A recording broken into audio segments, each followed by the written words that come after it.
Olá pessoal, sejam bem-vindos à videoaula de Nemertia e Lophophorata. E nessa videoaula eu vou falar para vocês então de 5 filhos animais, começando pelos Nemertia ou Nemertíneos, e depois falando dos 4 filhos atualmente considerados dentro de Lophophorata.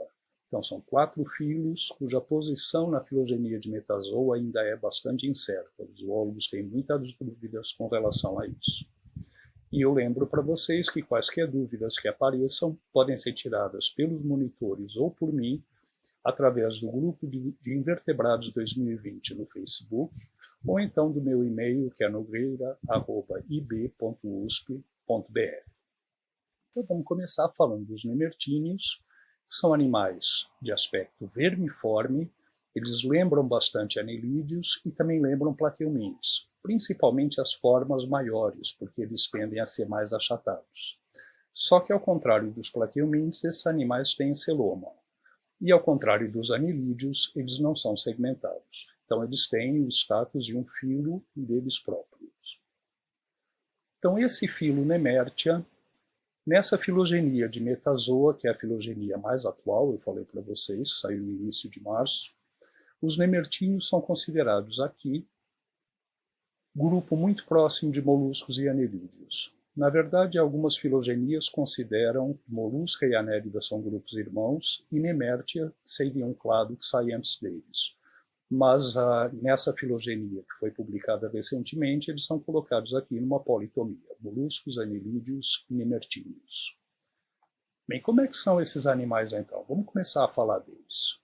As características gerais desses animais, nós podemos dizer que é um grupo pequeno, então cerca de 1.150 espécies conhecidas, é um grupo realmente bastante pequeno, sendo que destas já foi registrada a ocorrência de 41 espécies no Brasil. E dessas 41 espécies que ocorrem no Brasil, já se verificou que 39 ocorrem em São Paulo. Aí você pensa, nossa, São Paulo tem uma diversidade imensa de nemertíneos comparado com os outros estados. Não, não é isso. Acontece que o único estudo que foi feito no Brasil, pelo menos até onde eu saiba, sobre nemertíneos, pelo menos em tempos recentes, foi o estudo de uma aluna de doutorado do professor Sérgio Bueno, que trabalhou com esses animais, e foi em São Paulo. Daí, 39 espécies já terem sido registradas aqui no estado.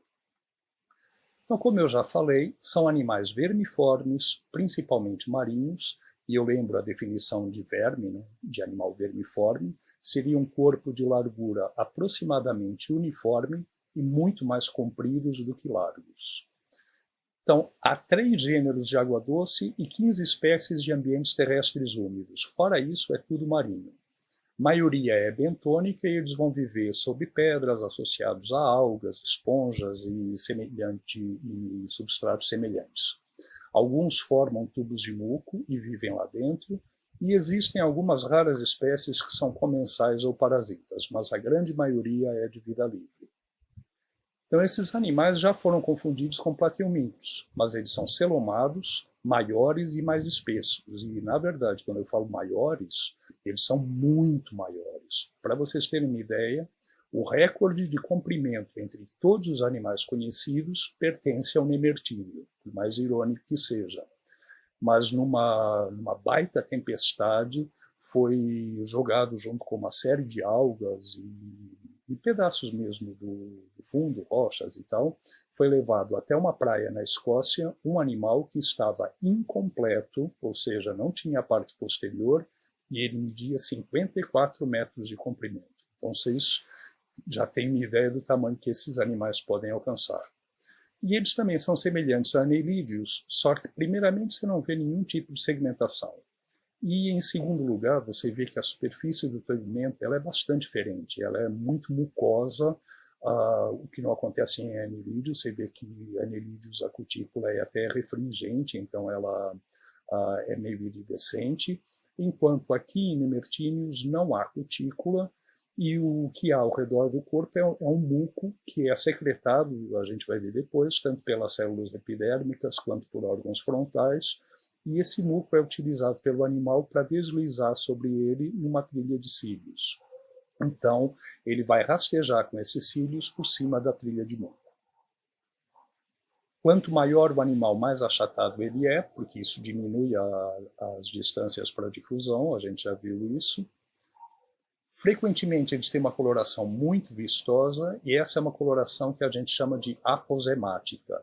Eu acredito que vocês já tenham estudado isso, mas caso não tenham, coloração aposemática ou de advertência é a coloração que tem normalmente muitos animais tóxicos. É quase que um aviso para o predador. Cuidado, não me toque que eu sou venenoso.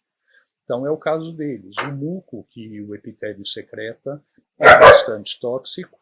E além desse muco, eles têm a probóscide, é a principal característica do grupo, o aparelho da probóscide, e essa probóscide pode estar armada de estiletes e pode haver secreção de substâncias tóxicas também. Isso é utilizado, entre outras coisas, para a captura do alimento e para a defesa. Então, como eu acabei de falar, a principal característica desses animais é o aparelho da probóscide, e a gente vai falar bastante dele hoje.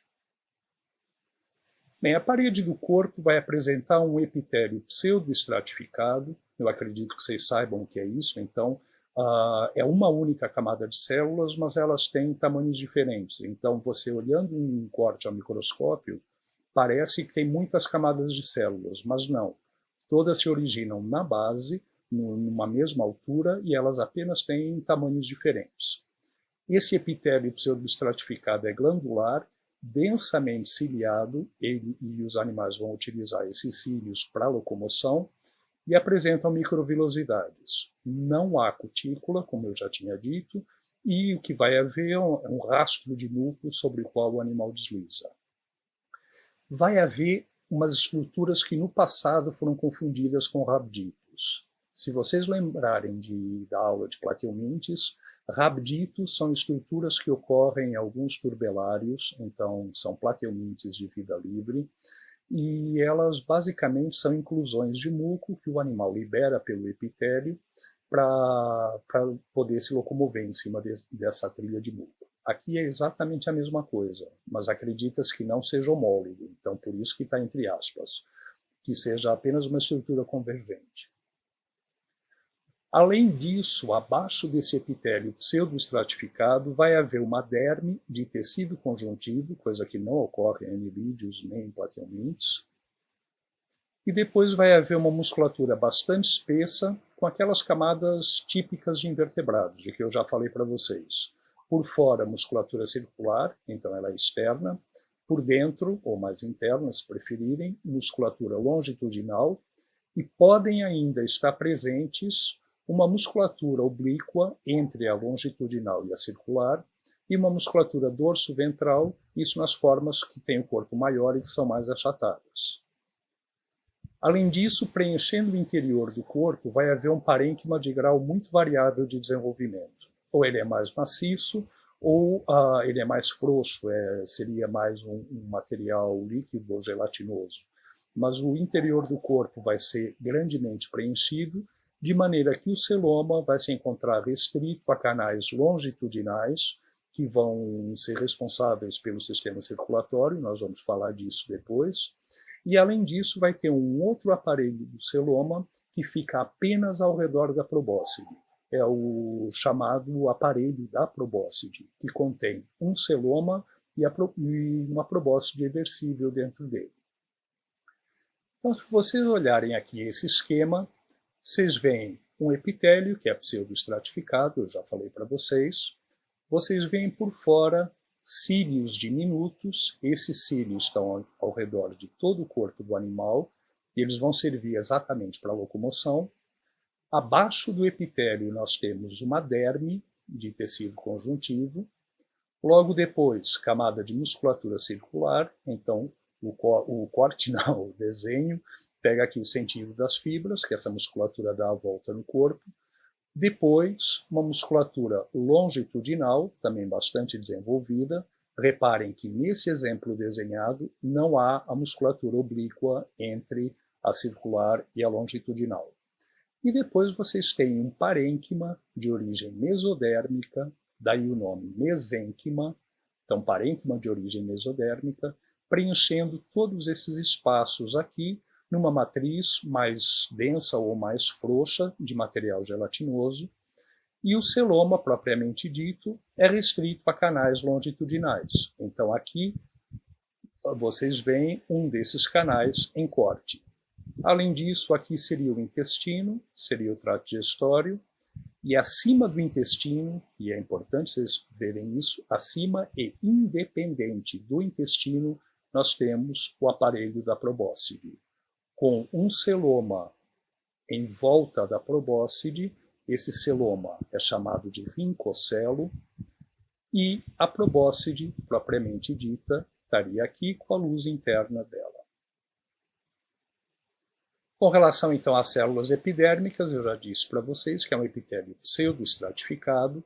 Então, vocês têm uma única camada de células, mas essas células têm diferentes alturas. Então, se você olhasse uma lâmina disso, ia pensar, ou poderia pensar, que se trata de um epitélio pluriestratificado, mas não é o caso. É apenas uma camada de células. E nessa camada de células nós temos algumas células basais totipotentes, que servem para repor algum dos outros tipos celulares que tenha sido perdido. Além disso, muitas células mucosas. Vejam essas inclusões que elas têm. Isso é que foi considerado no passado como rabdículos, e sabe-se apenas que são estruturas convergentes. Elas são análogas, então elas têm a mesma função, são inclusões de muco que o animal libera pelo tegumento para poder se deslocar, mas não tem nenhum parentesco próximo filogeneticamente com os rabdículos de Plateomydes. Além disso, vai haver células sensoriais, vocês têm aqui com terminações nervosas na superfície do epitélio, e outros tipos de células glandulares, que também servem para secretar substâncias que facilitam a locomoção desses animais. Olhando um esquema aqui num corte longitudinal, nós teríamos aqui o epitélio pseudoestratificado, que vai ter uma camada de cílios externa. Além disso, há microvilosidades também, que não foram representadas aqui, também seriam muito menores. E depois vai haver a derme, que não está representada aqui, mas uma camada de musculatura circular, que agora, como o desenho é um corte longitudinal, então essa musculatura está em corte, você vê apenas as fibras de frente, essa é a musculatura circular, e depois uma musculatura longitudinal, e reparem, essa musculatura, então, como é ao longo do eixo do animal, esse desenho, então você acompanha as fibras no sentido delas. E aí depois nós temos o aparelho da probóscide nessa região, e nós temos o trato digestivo. Vejam, esses animais, eles não têm nenhuma conexão entre o aparelho da probóscide e o trato digestivo. Algumas formas até têm, mas isso foi secundário. Mas na grande maioria dos casos são dois sistemas completamente independentes. E aí a gente vai ter que discutir um pouco o que significa esse termo probóscide. Eu já disse para vocês que eu detesto esse termo, e quando for uma faringe reversível, eu sempre uso faringe reversível e não probóscide. Isso exatamente para não confundir com esta probóscide de Nemertinius, e que eu li em algum lugar que essa seria a definição de probóscide. Então, que o que se usa de faringe reversível chamado de probóscide é completamente errado. Eu não sei até que ponto é que isso é errado ou não, também não vou entrar nessa discussão, mas o fato é que em Nemertinius o aparelho da probóscide ele é totalmente separado do aparelho digestivo. E vejam como ele funciona. A probóscide é uma invaginação da ectoderme. Essa invaginação se estende ao longo do corpo do animal e pode se estender por uma distância grande. Em alguns casos pode ir até quase ao fim do animal. E ela inicialmente é um mero canal revestido pelos tecidos do animal em volta, sem nenhuma cavidade, sem nada. Isso é num curto espaço. E essa estrutura é chamada rincodeu. Então, esse canal aqui, sem qualquer cavidade ao redor, apenas os tecidos maciços do animal, é o chamado rincodeu. Mas, logo depois da origem dela, o que vai acontecer é que você vai ter o canal aqui da probóscide, então isso vai ser contínuo, só que vai ter uma câmara celômica aqui em volta. Essa câmara celômica, então, ela vai estar em volta da probóscide e ela se chama rincocelo. Celo de cavidade, rinco seria a projeção, que seria exatamente o equivalente à probóscide. A locomoção desses animais, eu já disse para vocês como é, eles rastejam em cima de uma trilha de muco, então, basicamente cílios, e essa ciliação vai deslizando em cima de uma trilha de muco secretada tanto pelas células epidérmicas quanto por um conjunto especial de órgãos, são os chamados órgãos frontais, que estão na região anterior, e que, além da secreção de muco, tem também uma função de quimiorreceptores. Os movimentos são peristálticos e o animal vai usar como esqueleto hidrostático o celoma da probóscide, então o rincocelo. Então, são movimentos peristálticos, além, óbvio, do rastejamento por cima da trilha de muco. Em algumas formas, a probóscide pode ser evertida e o animal pode se utilizar dela para se deslocar. Como? Ele everte a probóscide, enrola numa alga, enrola numa pedra, alguma coisa, e com isso ele vai puxando o corpo. Então a probóscide acaba tendo um papel importante também para a locomoção. Com relação à alimentação, então o principal, repito, é o aparelho da probóscide, que não tem, pelo menos não inicialmente, não tem nenhuma conexão com o trato digestório. É uma invaginação ectodérmica totalmente independente, uma invaginação em fundo cego. Então vai haver o chamado poro da probóscide, esse poro é a abertura por onde a probóscide sai, é o início da invaginação, na verdade. Em seguida a esse poro da probóscide vai haver um canal com parede maciça ao redor dele, como eu falei agora há pouco, que é o chamado rincodeu. Mas logo em seguida já há uma câmara celômica ao redor da probóscide. Então, quando há a câmara celômica, a gente já fala no aparelho da probóscide, que vai ser basicamente a probóscide circundada por um rincocelo, que é uma câmara celômica. O rincodeu, ou seja, esse canal, o primeiro canal, cuja parede é maciça, é contínuo com a própria luz da cavidade da probóscide. Na verdade, é tudo a mesma coisa, tudo parte da mesma invaginação. Só que no rincodeu ainda não há câmara celômica em volta, na probóscide já há. Então, tudo isso se origina de uma invaginação da ectoderme. Em alguns casos, como eu falei, secundariamente a probóscide se uniu ao trato digestivo. Como?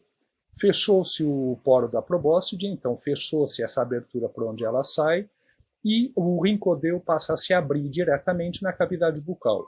E com isso a probóscide acaba saindo pela boca. Mas, repito, isso é uma adaptação secundária. Esse não era o original, não é o plano dos nemertíneos ancestrais, até onde se acredita.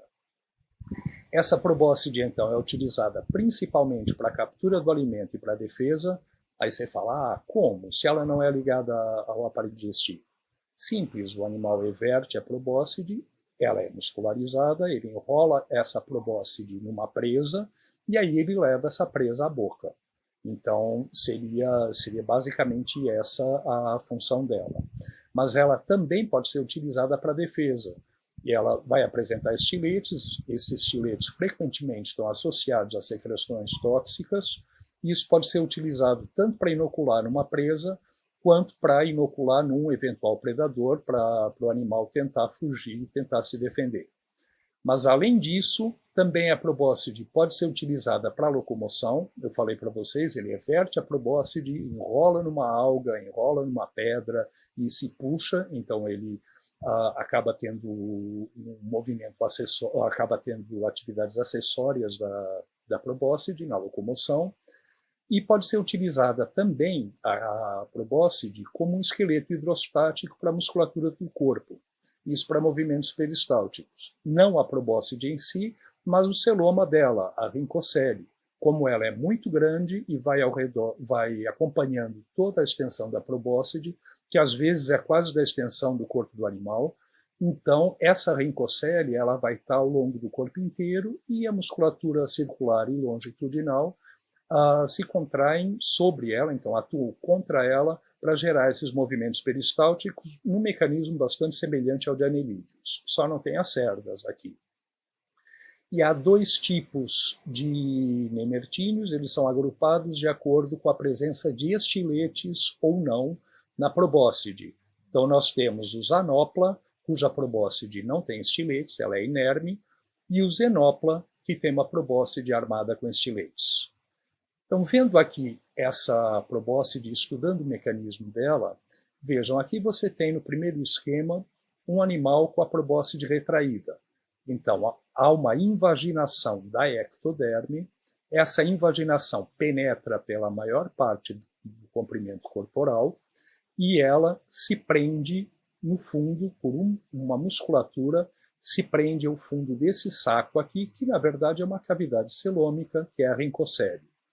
Então há um poro, que é a abertura por onde vai sair todo esse aparelho, toda a probóscide. Em seguida, ao poro, vai haver uma parte onde a parede do corpo é maciça, ao redor dela, esse é o rincodeu, e aí logo depois já aparece aqui a rincocele, em verde, que é essa cavidade celômica que acompanha todo o comprimento da probóscide e ainda vai um pouco além. A probóscide, então, como eu disse, ela é oca, ela vai ter uma luz interna, que é contínua com a própria luz aqui do rincodeu, é tudo parte de um único processo, de uma única invaginação, e a probóscide se prende no final, na parede da rincocele, através de uma musculatura. Então, quando o animal vai everter a probóscide, o que ele faz? A musculatura circular da parede do corpo se contrai, espremendo isso, agindo contra esse fluido celômico da rincocele e meio que espreme isso. Ao espremer essa musculatura, ao se contrair, então, isso faz com que a probóscide seja evertida. Então, a probóscide, ela vira do avesso, ela vira inteira do avesso, e é evertida do animal. Então, vocês têm esse processo aqui. Ela sai pelo poro da probóscide e vejam, essa musculatura que prende a probóscide no fundo da rincocele, ela vai acompanhar todo o processo. Como o animal desvira isso, então ele everte isso, a musculatura vai até o final e está presa lá na frente. Então, essa musculatura agora tem que estar distendida ao máximo, presa em uma parte, a ponta da probóscide, e a outra extremidade dela continua presa à parede do rincocelo. E quando o animal vai recolher essa probóscide, o que ele faz? A musculatura circular relaxa, então deixa de haver aquela pressão em cima do fluido da rincocele, e aí o músculo retrator da probóscide se contrai, puxando isso tudo de volta, que então é recolhido do avesso, digamos, na posição que estava aqui originalmente, para dentro da rincocele. O animal usa isso, então, repito, para captura de alimento, para defesa também, e pode utilizar também para locomoção. Em paralelo, nós temos aqui o trato digestivo ou digestório, como preferirem chamar. E esse trato digestório ele vai apresentar, basicamente, a boca, aí uma cavidade bucal, uma faringe muito curta, depois um estômago, em seguida um intestino muito mais longo. Esse intestino apresenta uma série de divertículos laterais que aumentam a superfície, então aumentam a área dele, e esses divertículos a gente vai ver depois. Entre os divertículos vai haver as gônadas, claro, não dentro do aparelho digestivo, mas a localização das gônadas é entre os divertículos do intestino. Algumas vezes, também para aumentar a superfície do intestino, para aumentar a área para absorção, pode haver um pequeno seco se estendendo anterior, em direção anterior, mas o principal são os divertículos mesmo, e é um trato digestório completo, vai haver ânus na extremidade posterior, então o alimento entra pela boca, pode ser capturado pela probóscide, é levado até a boca, vai ser digerido ao longo do intestino e as fezes saem pelo ânus. Olhando aqui numa vista superior, um desenho em vista superior, Vocês veem aqui o intestino cheio dos divertículos, como eu falei, essas expansões laterais para aumentar a área. Pode também haver um seco, como eu falei. As gônadas localizam-se entre os divertículos do intestino. E aqui por cima vocês têm o aparelho da probóscide. Então, aqui na frente, o poro da probóscide.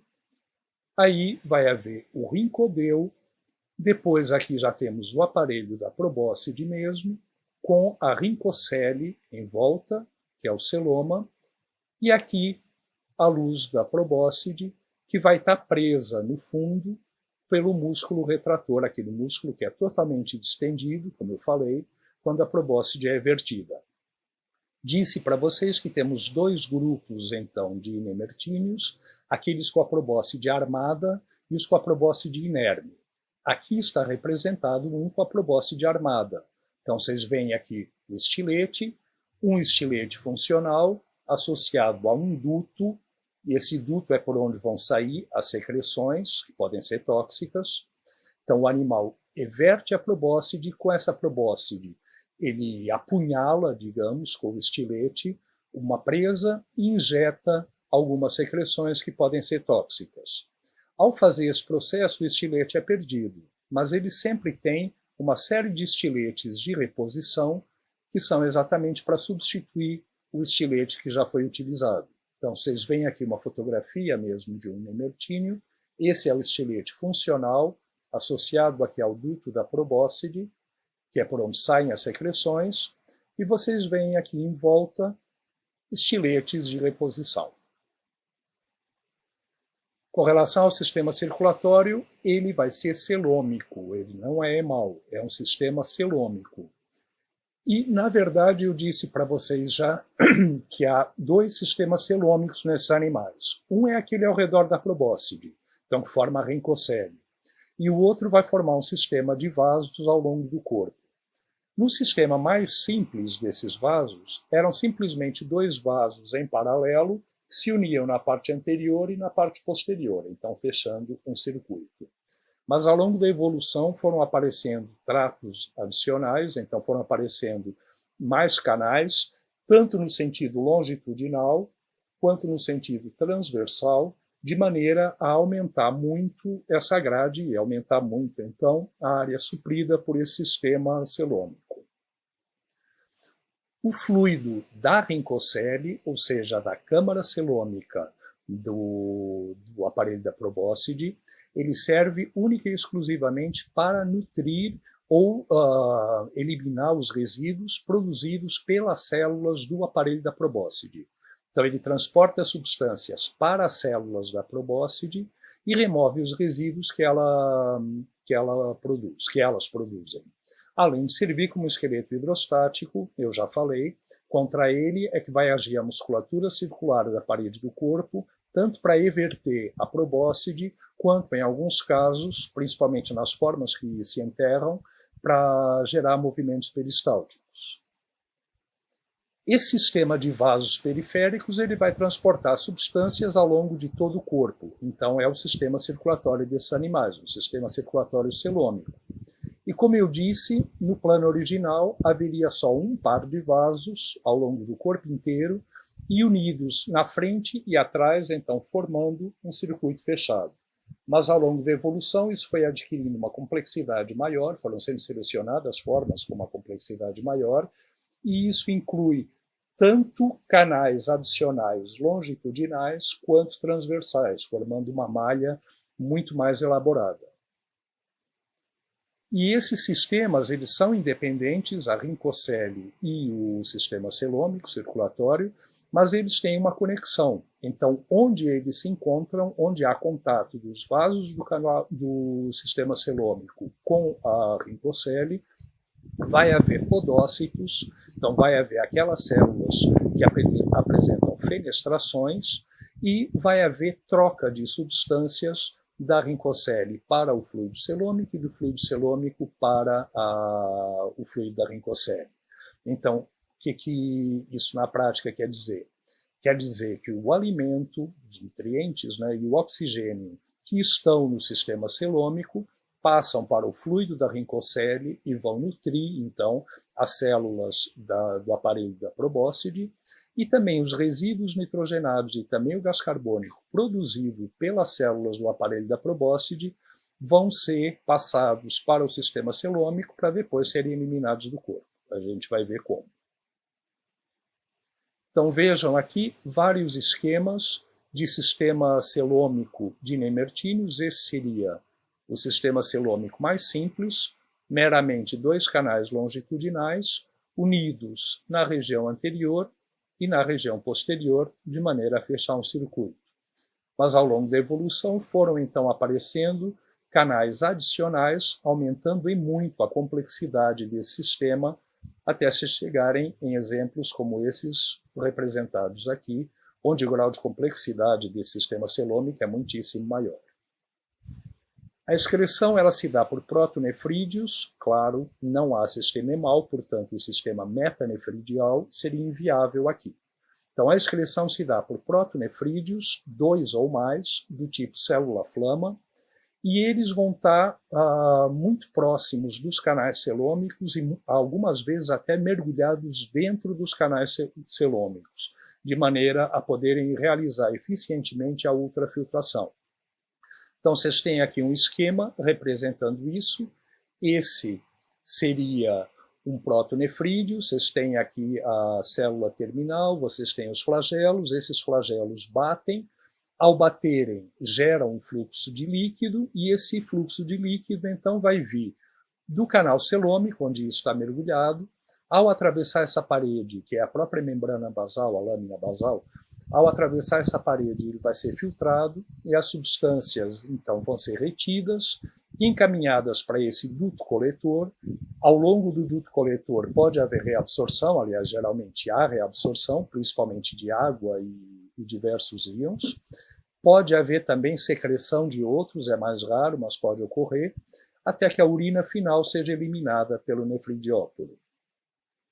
Outro exemplo aqui vocês têm um sistema muitíssimo elaborado, totalmente mergulhado dentro dos canais celômicos. Então você tem os bulbos flama com os flagelos que batem, geram um fluxo de líquido para que haja a filtração. Isso está mergulhado, então, dentro dos vasos celômicos, mais uma vez, e vai haver a produção de uma urina primária que é encaminhada para um nefridioduto.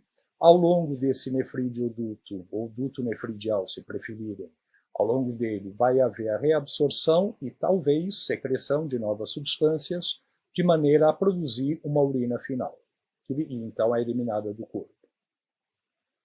Com relação ao sistema nervoso, há 4 gânglios cerebroides, então há 4 gânglios que formam o cérebro, eles são unidos por comissuras dorsal e ventral, e esses gânglios eles vão ficar localizados na região da rincocele ou anteriormente a ela ainda, na região do rincodeu mesmo, na extremidade anterior do animal.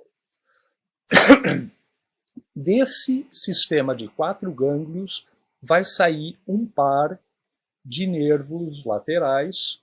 Esses nervos vão ao longo do corpo inteiro, são cordões nervosos, eles não têm gânglios, então não há nenhum indício de metamelia nesses animais, não há aquele cordão metamelizado que a gente vê em anelídeos, com um gânglio ou um par para cada metâmero do corpo. Aqui há simplesmente um cordão uniforme a cada lateral. E também pode haver cordões longitudinais adicionais e pode haver comissuras transversais também. Então pode ser mais elaborado, a exemplo do que também ocorre com o sistema celômico. É importante falar que esses animais, muitos deles apresentam neuroglobina, e eu ainda não tinha tocado nesse assunto, mas a neuroglobina é uma hemoglobina com altíssima afinidade ao oxigênio, que se localiza nos tecidos nervosos, daí o nome neuroglobina, e ela garante que em ambientes com pouco oxigênio, as células nervosas recebam um suprimento adequado. Isso capacita esses animais a viverem em lugares com pouquíssimo oxigênio, então ambientes quase anóxidos são suportáveis pelos nemertíneos, porque eles conseguem, mesmo com uma concentração tão baixa de oxigênio, conseguem garantir um suprimento adequado das células do corpo de oxigênio, porque eles têm essa hemoglobina com uma altíssima afinidade por oxigênio. Vejam, isso não é exclusivo de nemertíneos. Muitos animais que vivem em ambientes anóxidos ou que têm adaptações para poder viver em ambientes anóxidos têm essa neuroglobina. E poliquetas, por exemplo, muitos têm isso, e inclusive, abro aqui um parênteses só para dizer que talvez alguns de vocês tenham visto recentemente uma reportagem sobre um animal na França, Arenícula marina, um poliqueta, que está sendo pesquisado no combate à Covid-19. Na verdade, esse animal não tem nada que possa agir contra o vírus, mas o que ele tem é essa neuroglobina também. Ao ter a neuroglobina, eles têm uma afinidade muito maior pelo oxigênio, e isso faz com que esteja sendo estudado para diminuir os efeitos do coronavírus nos pacientes, principalmente aqueles em estado mais grave.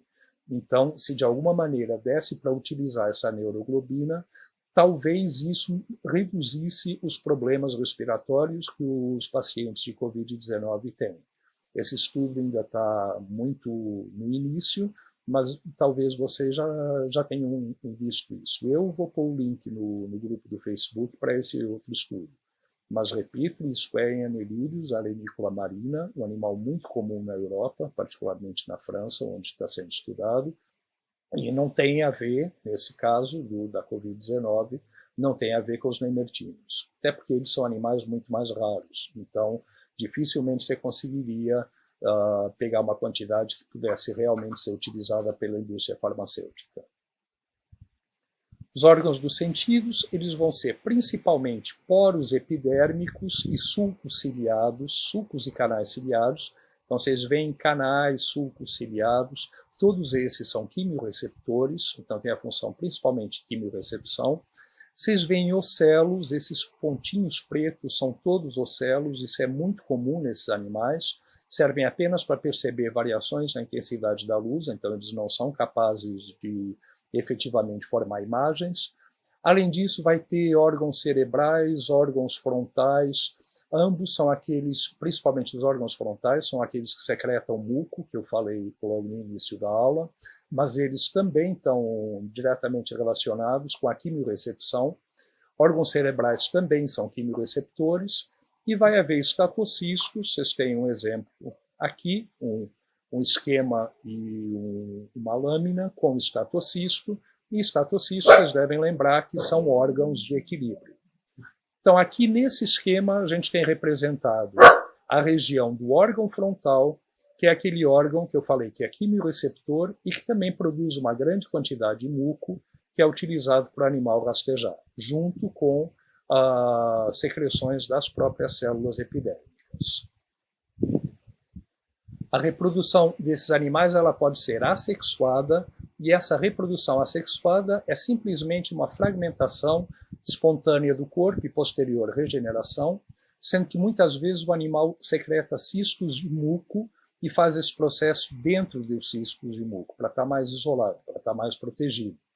Mas o mais comum é a reprodução sexuada, e com relação à reprodução sexuada, a maioria dos nemertíneos é dioica, ou seja, os sexos são separados. Já falei para vocês que as gônadas elas se formam entre os divertículos intestinais, então entre aquelas expansões laterais do intestino, e não há gonodutos. Os gonodutos vão se formar quando os gametas estão maturos, e eles se formam simplesmente por invaginações da epiderme. Então forma-se um canal, esse canal chega até a gônada, e de maneira que os espermatozoides ou óvulos podem ser liberados diretamente no meio externo. A fecundação é externa e o desenvolvimento pode ser direto ou indireto. Só é indireto no grupo Heteronemertia, mas neles vai haver uma larva muito semelhante a uma trocófora, ela é chamada de pilídeo. Como eu disse, são detalhes de morfologia que fazem com que uma trocófora receba nomes diferentes. Então aqui a trocófora recebe o nome de pilídeo e ela é planctotrófica, ou seja, ela se alimenta de plâncton e ela não apresenta ânus. Aqui só para mostrar a representação de uma larva pilídeo, e aí vocês têm o processo da metamorfose dela, dando origem ao Nemertíneo juvenil.